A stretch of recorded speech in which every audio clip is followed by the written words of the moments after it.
Hey everybody, thank you for listening to Filling in the Gaps. Be sure to check us out on our social media pages at Filling in the Gaps. From there you can get updates on show releases and anything special we may be doing. Sit back and enjoy the show. Should be a lot of fun.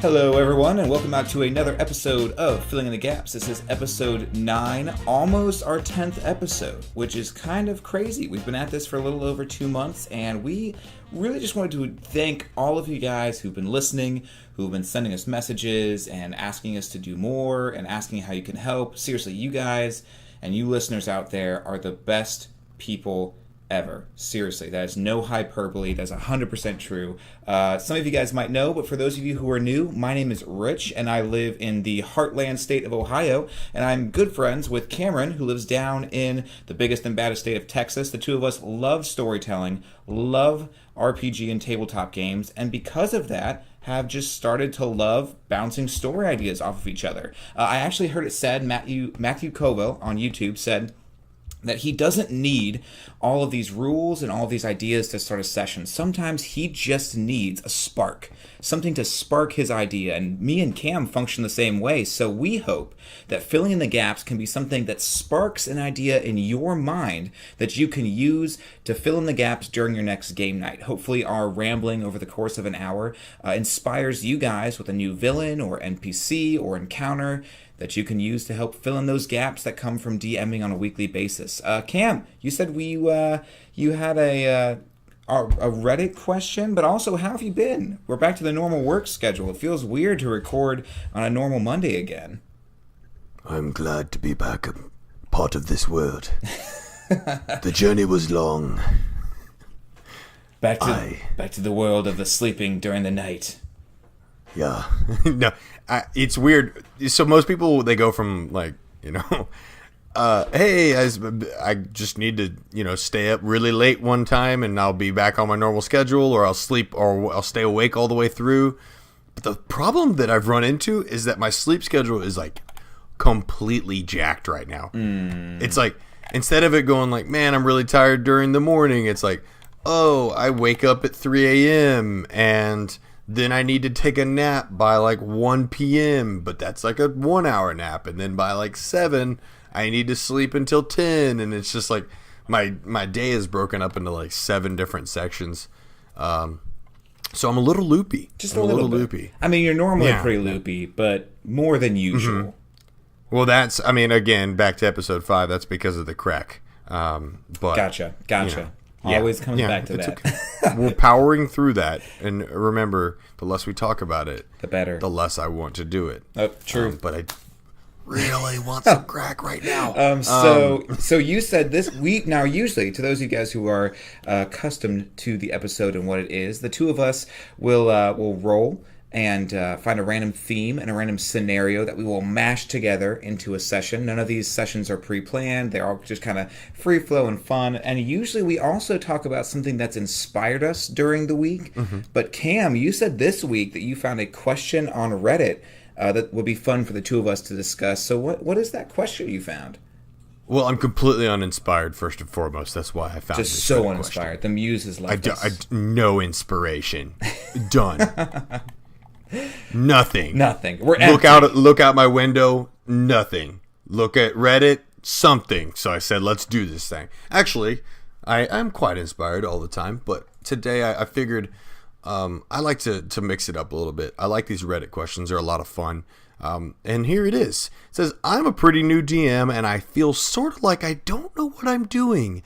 Is this normal? My players enjoy my sessions, and I have a decent handle on the rules, but looking through various D&D subs, so many people just go so hard with their campaigns, and it's daunting to have such a long ways to go. I wanted to get your thoughts on that.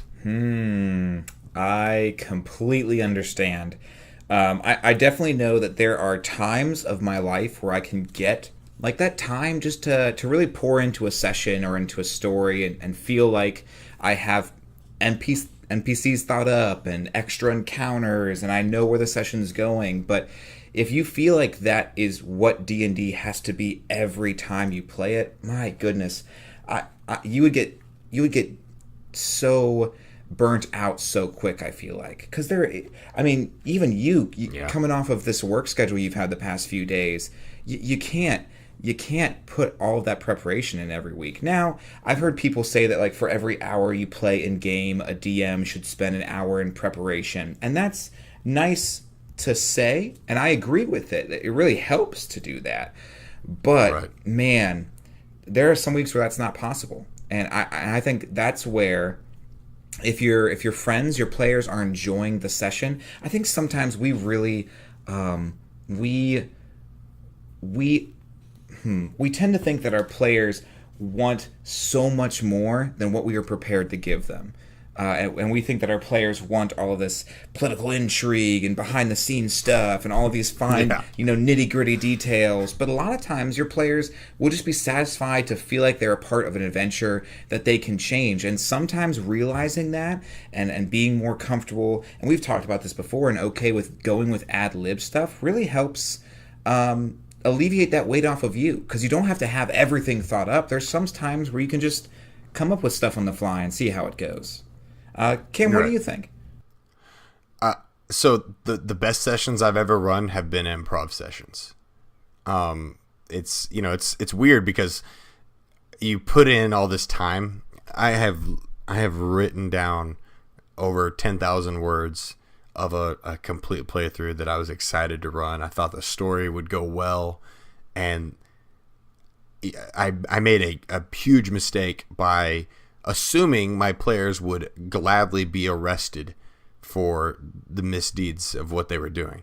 I've also been there before. Yeah, actually, Matt Colville, it's funny because I did that, right? I did that campaign, and then the next day I watched a Colville flick on YouTube, and he said one of the biggest things you have to make sure of is you always have to have an out, because you can't just say, you can't expect your players to not go, you know what, I don't want to be arrested right now. And just have them like happily put their hands out and accept the handcuffs. So that happened, and it completely derailed in my mind, but it sort of invigorated me because it made me feel like my back's against the wall. I have to figure out the story right now. I've got to create this entire scene out of nothing for them. And it ended up being extremely memorable. But in the previous sessions before that, I literally just took their characters and then we started going. We started in a saloon and we worked our way to a giant gambling boat running down the river as they were sneaking around on board, trying to figure out, who was who and where was this guy for this bounty that they were trying to collect. And this was all improv, and the laughter and the joy and the high fives and the inside jokes that they made from it was so much more valuable. And again, it was the entire time of me going, I have no idea what I'm doing right now. Yep.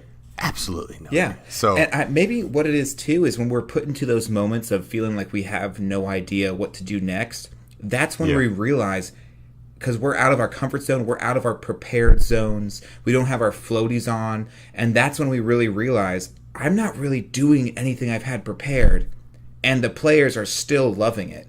Maybe that's why those times are still so visceral. Now, there are some things that you can do as a DM to help you with that improv thing. I heard Matt Mercer talk about how he has just hundreds of names written down in a book, how there's certain, he'll have certain breakdowns of personality types, this guy is loud and he's, boisterous and he has this secret, and he'll have just NPCs made up so he can ad-lib easier. That could be a great tool to do, and a lot of times all it takes is I know for me, I have that list of names, and it took me 30 minutes to an hour, and I just wrote down every single name in the basic player's handbook, and now that helps me to roll more with those ad-lib sessions and not feel like every guard is just named Guard 1 or Guard 2. Or Jim. Or Jim. I do love the name Jim. But yeah, I don't think, and that's part of the reason why we want this podcast to be a resource for you guys. We don't want DMing to be a chore. We don't. Yeah. When a DM and your players sit down at the table, everyone there should be having fun. It shouldn't be that one person is there and they've exhausted their week and they just feel like they have no time to enjoy themselves because they've taken on the chore of the hobby. No, everyone should be having fun. And that means you should be invigorated. You should be exactly. like, let's do this thing. Exactly. You know? But that's a really good question. I definitely feel like a lot of DMs feel that way. So I'm glad someone actually vocalized it. It is good to vocalize it, and it's funny because you scroll through these comments and everyone is like, I see a lot of the rule of fun is a big one. Yeah. But I think being out of your comfort zone draws out some of the greatest portions of a human. I agree. Human. Of human. Out of a human. I too agree, human, that that being out of comfort zone makes me feel invigorated.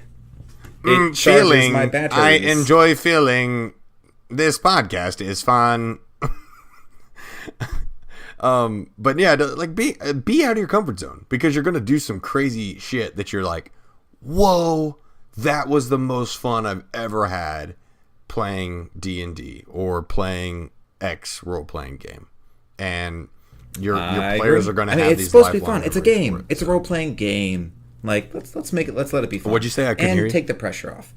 No, that's Yeah, good, it definitely That's would. a good It definitely question. would. I like this. I like this. And yeah, because if you don't have all that extra, all those boundaries, and you go with like that Colville approach of just sort of having the spark, you're going to be almost much better off because you're leaving yourself with a lot more room to play with. You know what I mean? I agree, 100%. Yeah. Hey, speaking of room to play with, here's the thing. I talked to my lawyers, Rich, and they informed me that I can no longer ask questions. Oh my! No more. And so I said, why? And they said, because the question police came and they busted down your doors and they stole all your questions. Whoa! All the questions. I was like, what kind of police would do that? And they said, whoa, that's a question. Can't do that. Ooh, ouch. Okay. So here's what I did instead. I fired them. Good. Get those lawyers out of here. Yeah, I told them, hey guys, one last thing before I go. And I turned and I looked through the doorway. And I looked at Sharon. She was the secretary. And I said, hey, Sharon? Yes, Cameron? Shall we roll? You didn't see it coming, but it was coming the whole time. You knew. You fellow listeners knew what time it was. That's awesome. Did you think it was a big lawyer drama? Did you think, you know what? Did you think we were switching up the game and going to start doing lawyer podcasts for you? You don't know. You don't know. No. Come at us, bro. What you do know is that we're about to roll. And what is it for you this week? I believe I am. You are rolling for themes, and I am rolling for the scenarios. So, for any of you new listeners out there who are thinking, what the heck is actually going on? Every week, me and Cameron both roll a d20. We take the results, one from a list of 20 themes, one from a list of 20 scenarios, and that becomes our brainstorming topic for the rest of the session. So, Cameron, do you want to count us down? Yes. All right. 163. Perfect. 162. Oh, it's coming. The suspense. 161. 7 hours later. All right, I'm ready to roll. Here we go. You ready? Yep. And ooh, fiver. Wow, this is a really cool one. Okay, cool. I got a 19. Ooh. So we're sailing away. Come sail away with me, Monarch. That's the song I'm gonna put right here. That's the song I'm gonna drop right now. Because we are protecting the monarch. Yeah. Right? Which that'll be cool. Yeah. So we are essentially we are the guys in Skyrim who are protecting the Emperor, but we're gonna do a good job. Yeah. He's not gonna die this time. No, not on our watch. Ooh, Jinx, nope. You owe me a soda, ha! And the podcast is silent for the rest of the 40 minutes because I'm never gonna say Cam's name. Oh, dang it! Anyway, okay, so we're selling a ship. So how do you? What would be the best way to sell a ship? I was thinking Craigslist. Craigslist? You know, selling a ship. Oh my gosh. It took me a second to get that one. But You know, dad joke. I'm not a dad. But what? So in your mind, when you think of a ship, now number 20. So if you rolled 19 sailing a ship, and 20 is flying an airship or zeppelin. So I think we have to say that this is a boat in the water. This is a boat in the water. Now, that being said, as someone who likes the oceans and likes things that are in the ocean, likes watching documentaries on squids and sharks, but hates at the same time things that live in the ocean, there are a bunch of creepy things that live in there that we can use to our advantage. Yeah, tons. Well, first and foremost, is a kraken gonna pop up at any point? Dude, that's what I was thinking, is a kraken would be cool, but man, krakens are tough. But that doesn't mean you can't use them. See, here's the thing. You could always have this huge, big enemy show up, and then instead of straight up fighting it, they could be bargained away, or they could just get what they're looking for. Maybe the Monarch's traveling with artifacts, and if you appease the people, maybe the Kraken just wants a certain artifact, you throw that overboard. It's like the Jonah story. Or maybe you use like merfolk, mermaid people that are kind of evil. I don't know. I was actually reading up on the evil. There's like, so there's here, I'm gonna pull up my monster manual, but there's the regular merfolk, and then there's like an evil version, right? They're like Murrows or something like that. Yeah. I didn't get a chance to go deep dive into it because it was like 2:00 in the morning, and while I was editing, I was reading. But that seems interesting. But also, what about like sirens? Sirens is another dude. We could like recreate the Odyssey's journey. Yeah, we pretty much could do that. Yeah, that would be pretty amazing. I also like the idea of there's also a water weird. That's really, really cool. Well, even too, like, so one thing too that pops into my mind as we're starting brainstorming is one thing that you have, if we're sailing a ship and we're protecting a monarch, you guys are on this ship for a reason. I think that you have to give choices. Because going back to the Odyssey, I can think of a specific part. I can't remember the name of the creatures, but they had to decide whether they sail, east, northeast, and travel through this giant living whirlpool, or whether they travel to the southwest past this giant spire crag in the water where like a hydra sleeps and eats people. So there was these options. And I think a session like this, you don't want it to feel like, oh, we're just on a boat and I hope nothing happens. I think it'd be cool if your players were sitting down with the captain, hey, where are we sailing to? What threats do we know are there? How can we get around them? What's the pressure? What's behind us? Why are we protecting this monarch? Is something chasing us? Those types of questions and those choices, I think would give your players a lot more of good feelings. You could even say that they're sailing maybe not on the same ship as the monarch.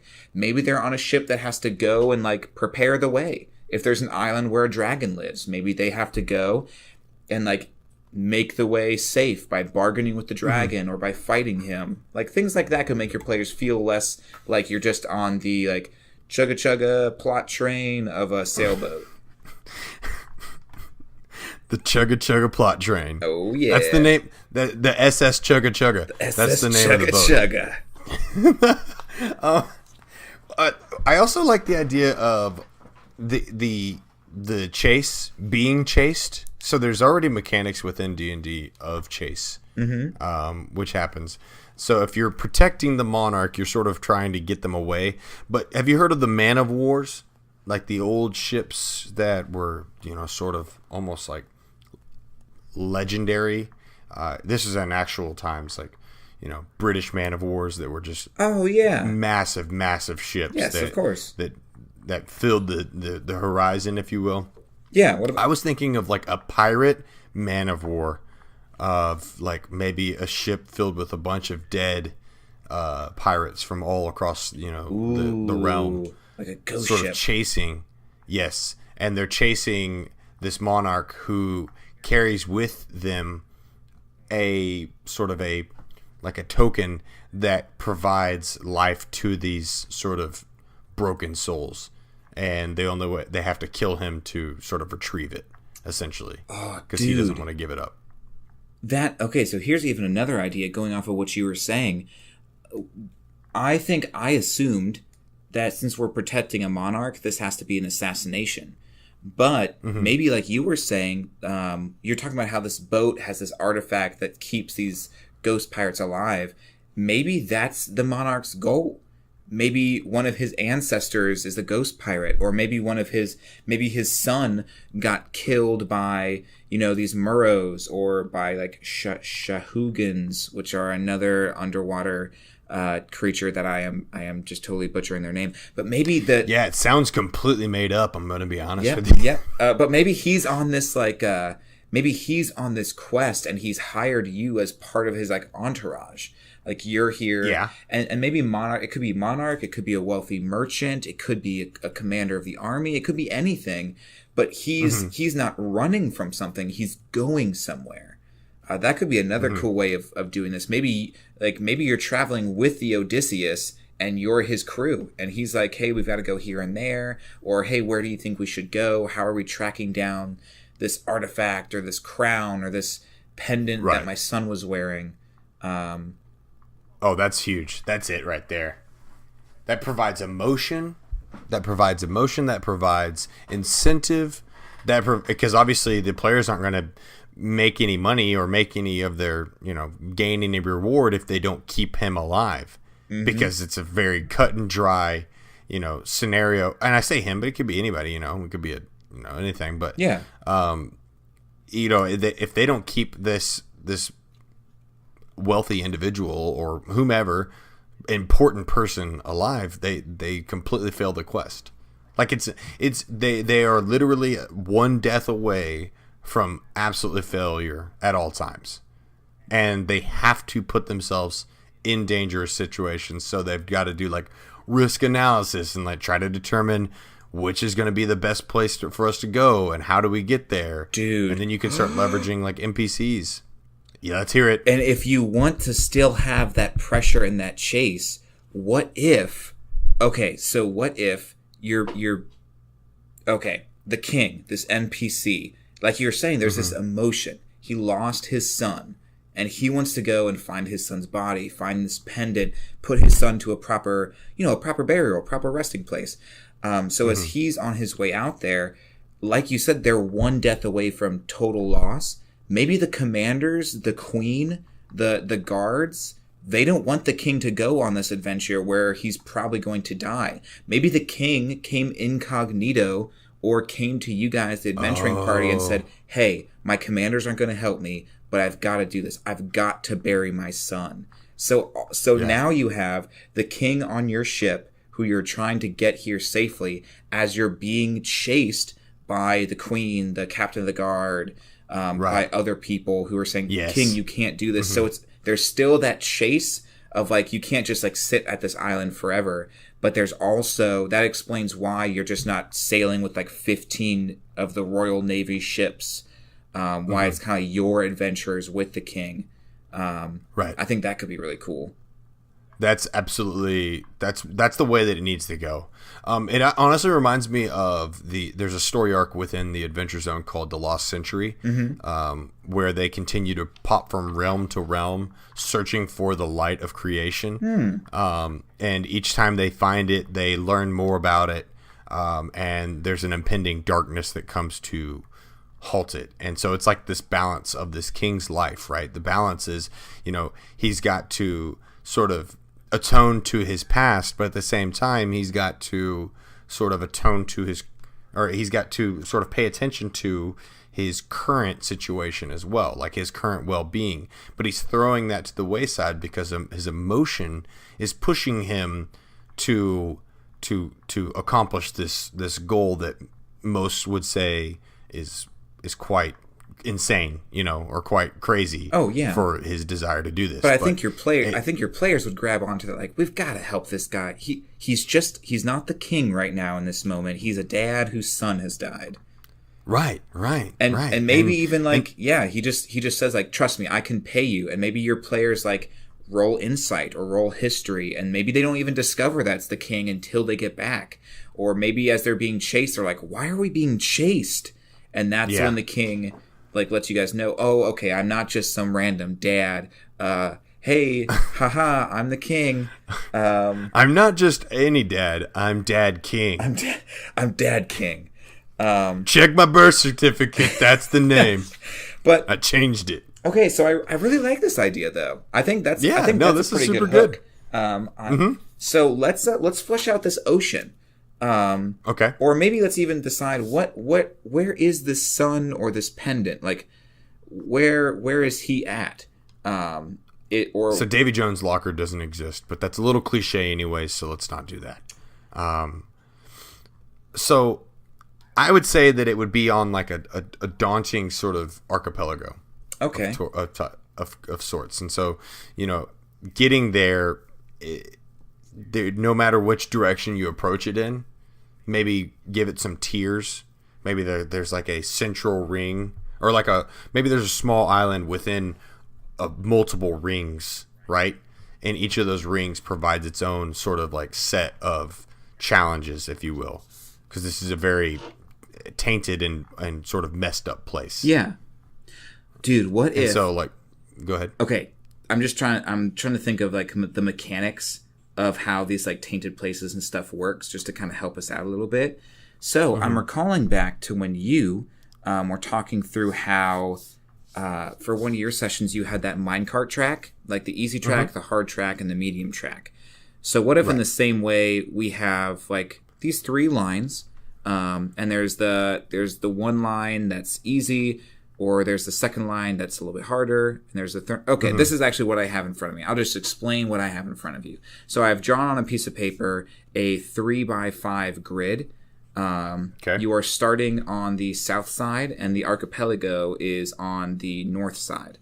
Now, you just put into that grid certain like obstacles. Maybe right in the middle there's a giant whirlpool. Maybe there's a cave a little bit to the north with some harpies that fly out. Maybe there's that pirate ship, or etc. So they can sail through there however you want. What adds the chance is the wind.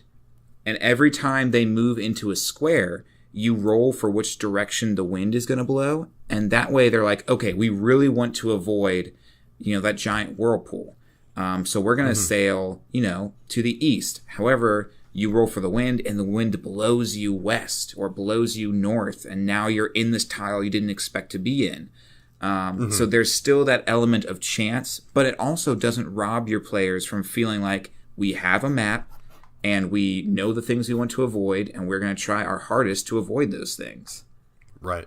It also can provide that sense of dread as things approach on them, when you can create physical representations of maybe the queen's ship approaching. Yep. Or being ooh, Rich, and what about this? What if the queen's ship becomes endangered in a way? Oh, yes. And then it's the king's.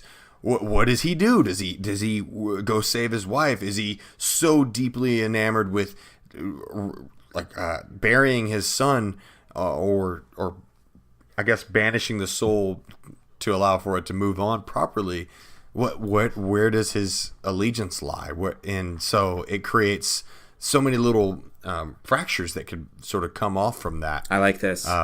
I think this is one I've been really still big into map drawing. I think I'm gonna draw out a sea map with those grids, so that people who are so inclined, and maybe I'll come up with like a rule for the wind too. That way, for people who are so inclined and want a water map for something, they can feel like, oh, cool, I can use this. But let's think of some things to fill in those tiles. Then so you were talking about how this the sun, he is at this archipelago.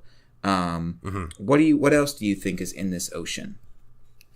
I would say the ghost ship would be one of the tiles for sure. Oh yes, like because that would just be like a ghost pirate ship. Your quintessential pirates. That would be definitely one of them. Yep.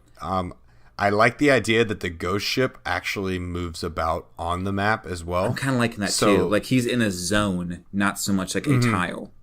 because I would love to do a whirlpool ghost ship, like firing cannons as you spin straight up Pirates of the Caribbean style. Yep. And you know what? That would be pretty incredible. With a map like this, I think you have the Kraken on it. And going back to that whole Odysseus' journey, maybe the giant whirlpool in the center has something to do with the Kraken, and that's just the Kraken's known to go in that area and eat. And it's not that you can't escape it. It's just that, he's there and you know the risk of running through there. Maybe for sure you know that the queen's not going to follow you through the whirlpool, but you run that risk of losing. That's definitely one right there. Oh yeah, I like too the ideas of like a cliffside or like a cliff, a crag, like a shark tooth crag with harpies around it, and as you sail down, you've got these harpies that start trying to scoop people up off the ship and drop them into the water. Right. Go ahead. Do you start with a big crew? I think you have to have some amount of crew because that's definitely a mechanic. It's like how many crew members you got to keep the crew members safe too. But I think that depends. Yeah, because I think if you have X amount of crew members, the ship is easier to maneuver. Ooh, I like that. Yep. And then as you start to lose crew members, it becomes harder to control where you go.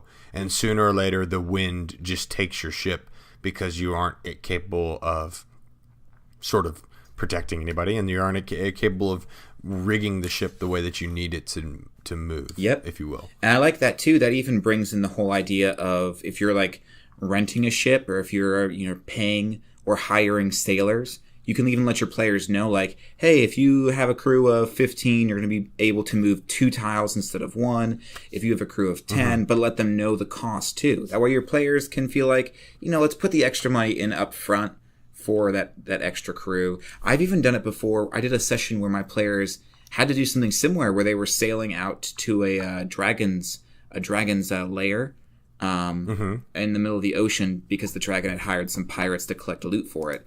And they had the choice between I had given them 3 different ships.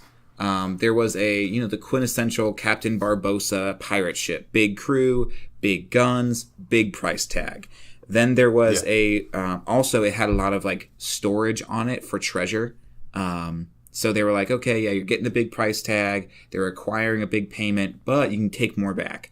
Then there was a ship of like mages, and they didn't have much of a cargo hold, but they had a ton of utility. Like they could make their ship fly or cast fog cloud or do these things that like would allow you to approach the beach unseen. And then there was the cheapest, with the most medium hold, which was it's just a dude like standing on a board paddling forward. Yes. Hey, I hope you enjoy this boat. I'll take you there. But there was another boat that was just like barbarians, just straight up like Vikings, and they weren't sneaky or anything like that, but they could fight. I did not expect that my players would be like, what if we hired all 3 ships? Which they did. But having something like that could make your players... And that's how America was created. Exactly. And that's how America was founded. But something like that could let your players feel like it's... Even before they left the shores, it was their call. And these people that they're sailing with, they decided which ship to hire and which crew and how many, and they paid that cost up front. So, I don't know. It's a cooler way of thinking about it. Well, it gives me an idea for a side quest. Side quest. Side quest. Side quest. What are you thinking? I'm going to change the music this week because it's going to be metal, I guess. Yeah, I guess so. Picking your captain would be freaking fun, and you could have different benefits to the captain and maybe little quests associated to finding where the captain is. Oh, you've been looking for Captain Ahab. He's definitely not here, but maybe he's down at the docks doing something or something like that, and there's he's found himself in a fight or something to that nature. Yep, that could be cool. Especially for like some cool introductions to these captains. Yes. And it's like sort of like the Borderlands style of introductions where it's like, they turn and look at the camera or they're like drinking a beer and they've got like beer all over their face, and then it just pauses and then it's like their name right beneath them. Their name and their tagline. I like this. Yeah, it's like, he kills things. He has a ship. He is human. We should be writers for Borderlands. Oh, we totally should. We've got it all figured out. He is. But no, I was thinking like each of the captains has their own benefits too. So like one captain could make it to where no matter what, you have a guaranteed movement in the direction you want to go once per 3 rounds. I like that of ship travel. Yep. One captain could be like they are capable of carrying a larger crew, or their ship has the most guns, or there's all these different things like what you said, picking the ships, but now it's the captain, so we're creating these fun NPCs. You could even have maybe one of the captains feel spurned by your adventurers and maybe feel a little jealous and want to go out and attack or stop them. Maybe they get hired by the queen to go mess up the plan. Yeah, you know what or I mean? if maybe you pay for that cheap pirate captain who you know is a pirate and you know is a bad dude, because this is just the dad. Unless maybe your players find out that it is the king. However, and now you're on the boat and the captain finds out for the first time, whoa, we're transporting the king? And maybe it's not even the captain who's like, oh, let's just capture the king and ransom him. Maybe the crew can be like mutinous unless you have a certain captain. And they're like, screw this. We're sitting on way more money than we were paid to do this like suicide mission. Let's just ransom the king. I'm telling you, man, it provides quite a few options, and it ends up being around that idea of protection still. Yep. For the king. Like, you're always protecting this monarch, but at the same time, you're traveling about on the ship and you're just moving from place to place. So we've definitely hit on both of the theme and the scenario. I still want to explore more. I'm just saying, like, we're right on track with our stuff right now, and it makes me so happy when we do stuff like that. Now, as we were talking, I came up with some other ideas that we could use to fill in tiles. So let me know what you think of these. There are those Suhagins, which are essentially like masters of the shark, and they're kind of like the orcs of the sea. But they look like, are they like shark people? Yes. Yep. Oh, yeah. I actually I watched Harmon Quest, and they run there's a combat encounter with those guys. Oh, perfect. Okay, so you understand those guys. There's also sirens. Now, thinking of sirens, and this is where I was flipping right now, there's also there's hags, which are like witches. One of them is specifically called... There's a sea hag. There's a sea hag, and that's what I'm trying to figure out is what a freaking sea hag can do. Oh, here we go. Okay, so sea hags can... Oh, sea hags don't really have very many spells. They actually... No, you know what? Sad face. That tile, all it is just it's a sea hag. She's stuck on a rock, and she's just going meh, meh. Well, and you just float by her. Yep. Well, what you want to do, I'm very inspired by Odysseus' journey at this point. So you could just take this sea hag and run another hag in its place, or give her some powers where she can like create a storm, or create like a big fog cloud, or change the way the stars look in the sky around your ship, and she crashes you, not crash like you can't sail again, but you definitely you hit this island. So you're like, okay, we're on this island. It's going to take us a day to get off. Might as well get some food, stuff like that. And there's this hag in the woods who's like transforming people. I mean, straight out of the Odyssey, is transforming people into pigs and eating them, or is putting people into like eternal sleeps. And it could be a cool way of making that like ship crash work. There's also also it'd be cool if a water hag, going off the more like untraditional method, you could have these water hags that are just like meh in the ships like you were talking about, but they're in a sunken ship. They're in like a half of a sunken ship. And you know, like the captain's like, oh, I've heard of this vessel. Everyone thought it disappeared. There's a ton of gold on it. But you also know, like, oh, there's also a ton of sea hags in it. So that could be a little bit of a fight. Is it worth it? Yeah.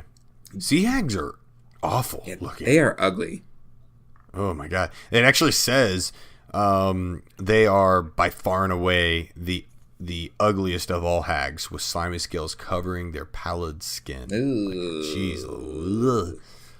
They got seaweed hair. Which that could be really gross. I was going to say cool. No, it's gross. I'm sorry. But so you also have a big storm, and then this was a cool idea that I literally just had. Okay, so there's a coral reef somewhere out there, and when you sail through it, maybe certain captains let you know that they've heard certain things about this coral reef. Now, in the player's handbook, in the Underdark, there is a species of like sentient mushrooms called the machinoids, mushroom people. I don't know how to say it. But dank ass shrooms, I think is what they're called. Yes, exactly that. Yeah. Yep. But what if this coral reef, instead of it being mushroom people, what if it's coral reef like people? And there's like there's like the heart to the coral reef that's controlling them. And like as they're sailing through, things just start like clawing at the boat because they're disturbing this ancient holy ground. I don't know. What do you think? Do you remember episode 3 when we did, or it was episode 2 or 3, one of the two, when we did the, it was gathering intel on our tropical island? Yes. Yep. Well, the side effect of that episode created the Brunswick Archipelago, which is one of our supplements on our home brewery. Yeah. Well, the Brunswick Archipelago fits perfectly for this. There's literally a coral reef that has coral golems that protect it. What? Yeah, I'm not even. I like created that. How did I forget about this? And you just don't care about me?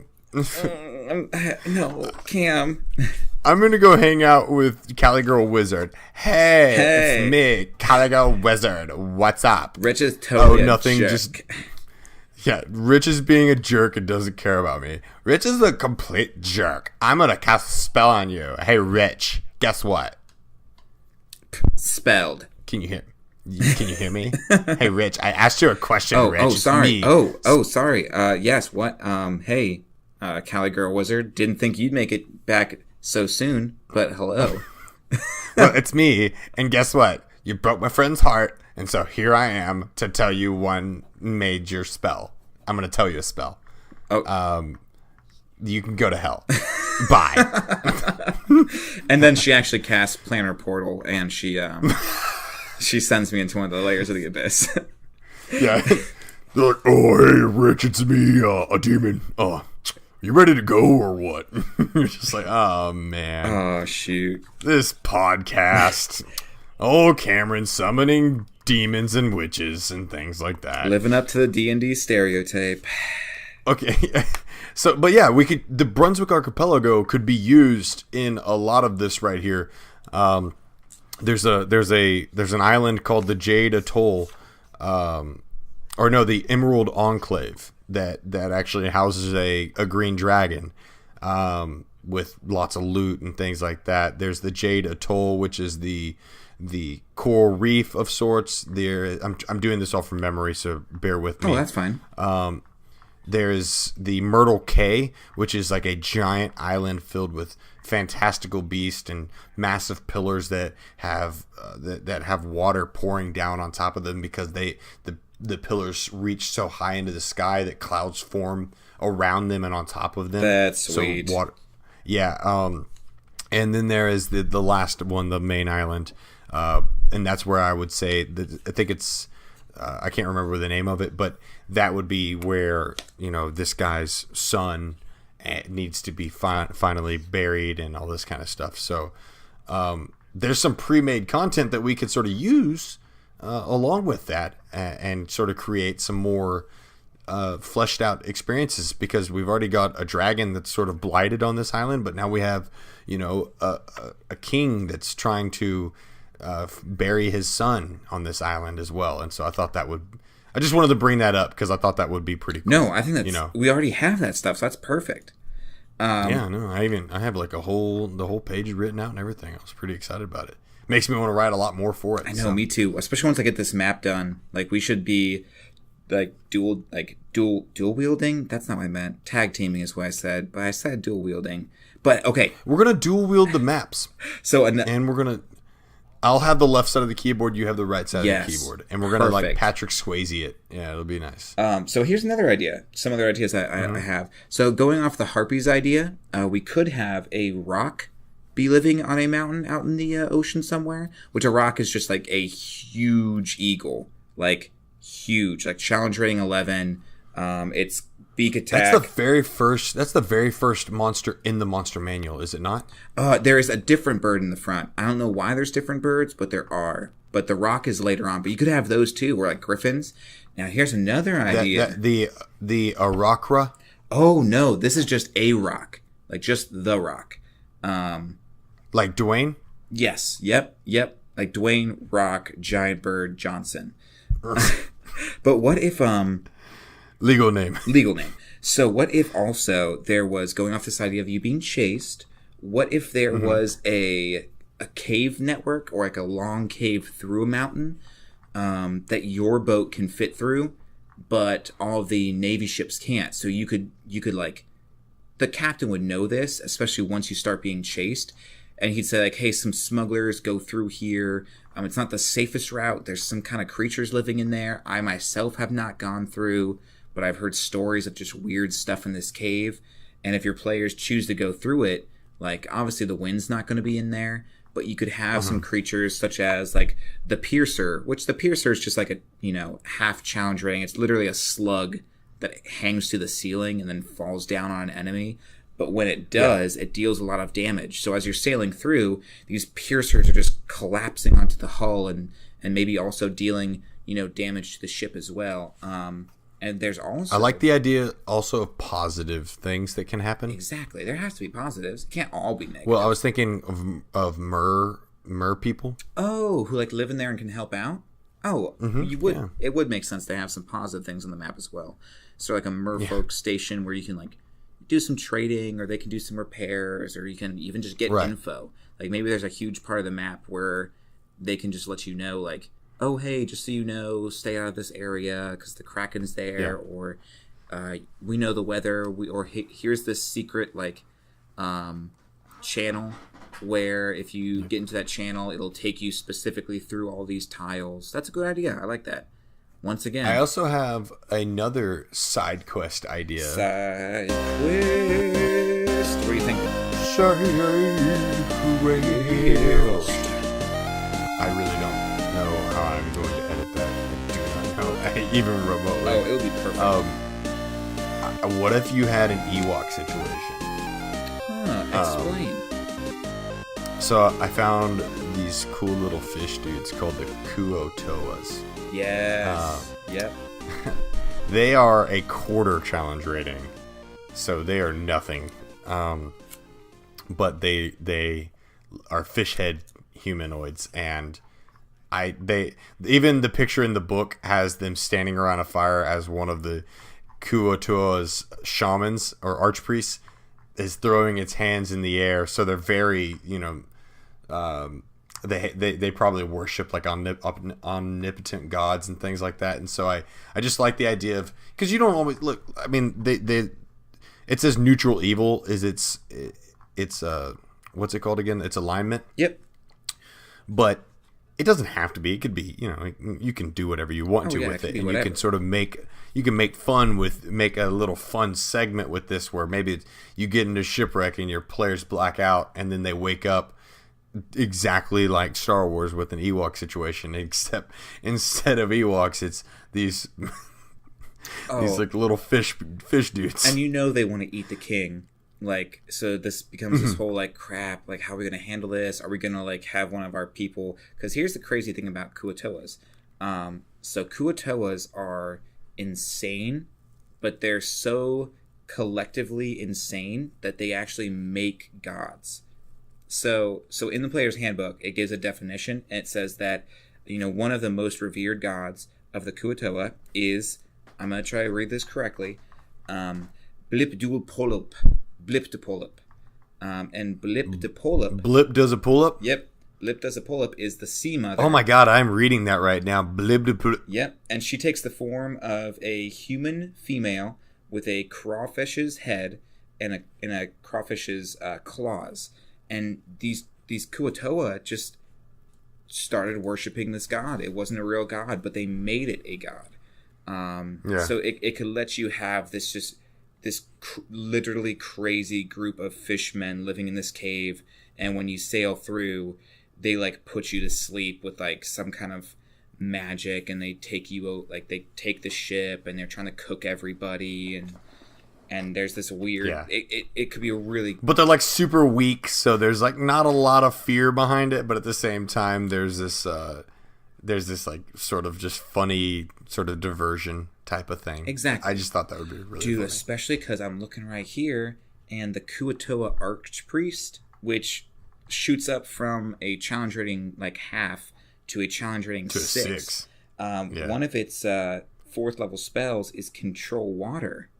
So that could get interesting, because like your religious character who like knows gods is like, there is no god named Bliptopolipipupipipip, or if you want to use Kanye's newest song as a god, Scoop da Whoop.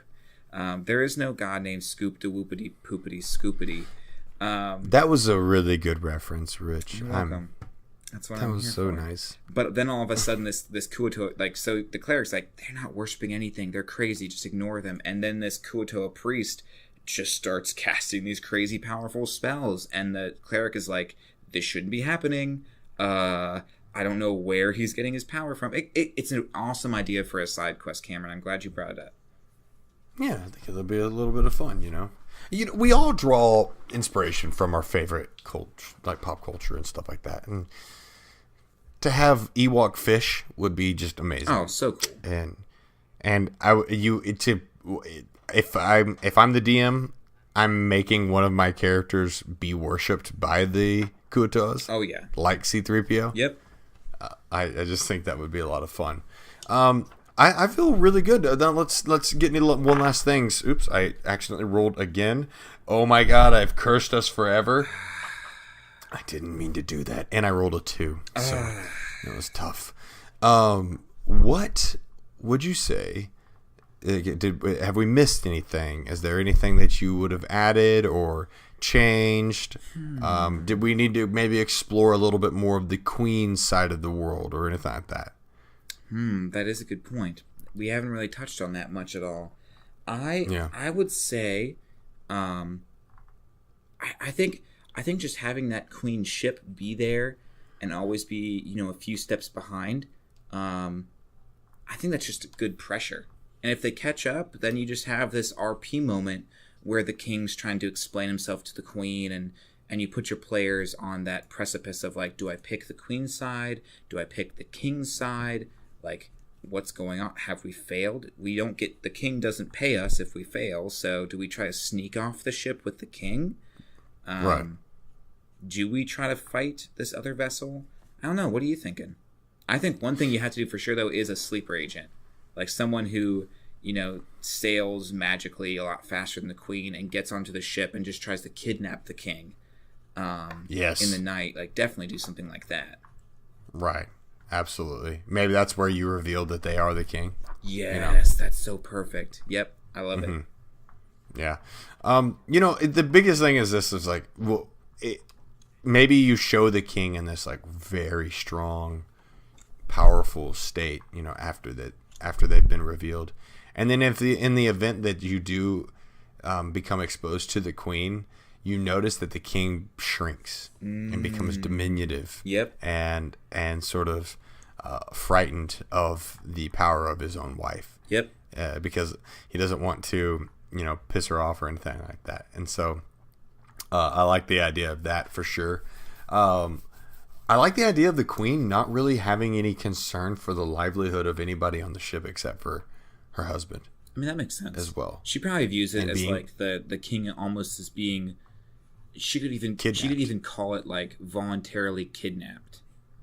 Yeah, I think that's a big one right there for sure.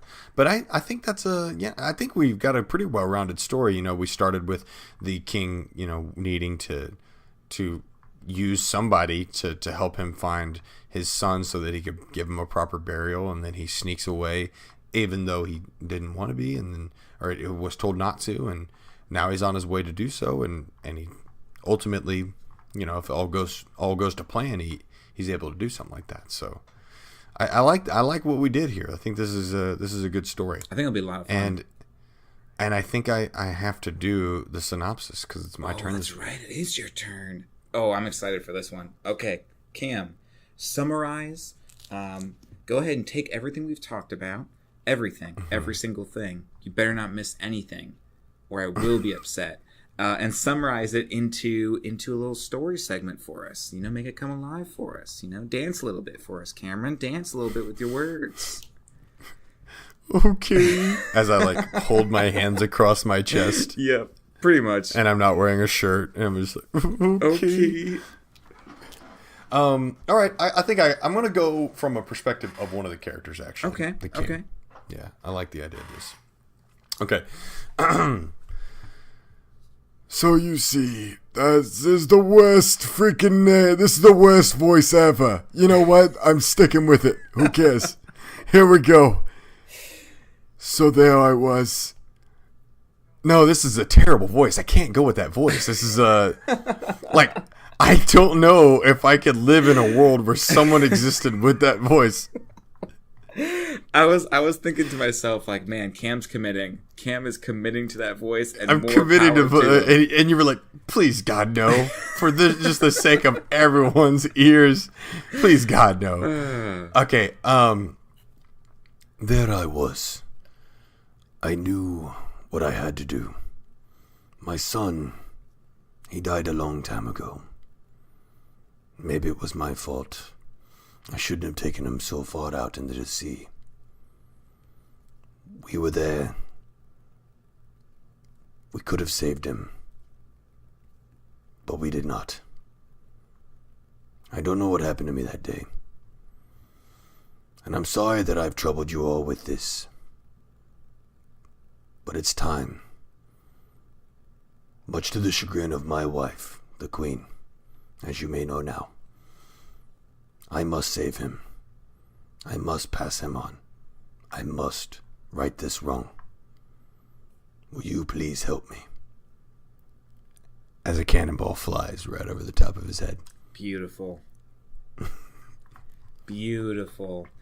Something like that. I don't know. Dude, I love the idea of him saying too, like, because you were just making. Essentially, I'm Russell Crowe, by the way. Yes. A little bit. Well, and I love and I felt that emotion of my heart going out and wanting to help this, you know, this king. But I love too in that moment of him being like you've got to help me, not as your king, but help me as a father who's lost a son, and just something like cool. Oh, that's such Cam. That was so good. I don't know why you're always nervous about doing those. You do so well. You're so nice. You just make me feel so good about myself. Oh, Cam. No, but guys, this is a really fun episode, and I think we're definitely going to have some cool. Making this water map will be fun, and incorporating everything from the was it the Emerald Archipelago, the Emerald or the. It's the Brunswick Archipelago. Get it right. Oh my God, I put in so much time for that.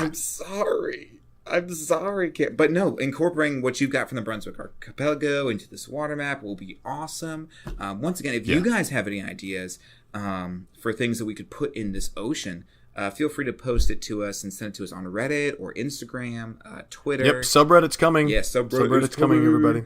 Even YouTube comments. Let us know what you think.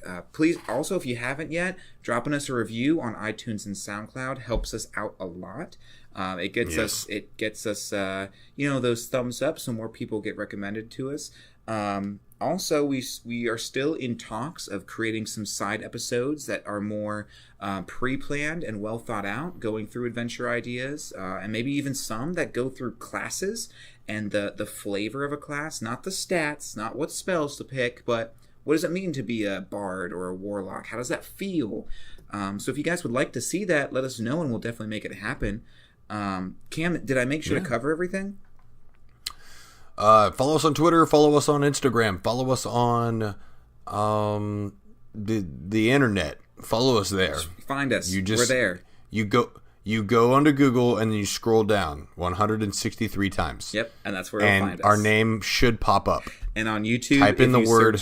If you search Filling in the Gaps on YouTube, you'll find a bunch of stuff about dental work and about cement cracks, but we're there. You just got to keep scrolling down. Well, I say if if it comes down to it, go fix some drywall. Do your thing. Yeah, exactly. Just listen to us while you do it. Yeah, exactly. We're helping you become a much more well-rounded individual that can be a productive member of your specific society, whichever society that may be. Like, for example, listeners in England. We have listeners in England. What? I know, and I do British accents. Like, we can't. You know what? Come to think of it, we probably don't have listeners in England anymore. Classic Americans appropriating English culture. They're going to be so upset. But what's up, listeners in England? Yeah, I found that out. And we also have a listener in Saudi Arabia. That's awesome. I don't know if that's a fake account or not. I think they follow if it isn't, I think they might follow us on Instagram, which is sweet. Whoa, that's really cool. Well, what's up, world? We're getting global on you guys. Global. Yeah, but that's it, Rich. That's it. I think we've got everything covered there. Awesome. Yeah, like he said, 5-star reviews, because 4 stars are just not enough. And that's it for the episode. Thank you guys so much for listening, and we will definitely be seeing you guys on the next one.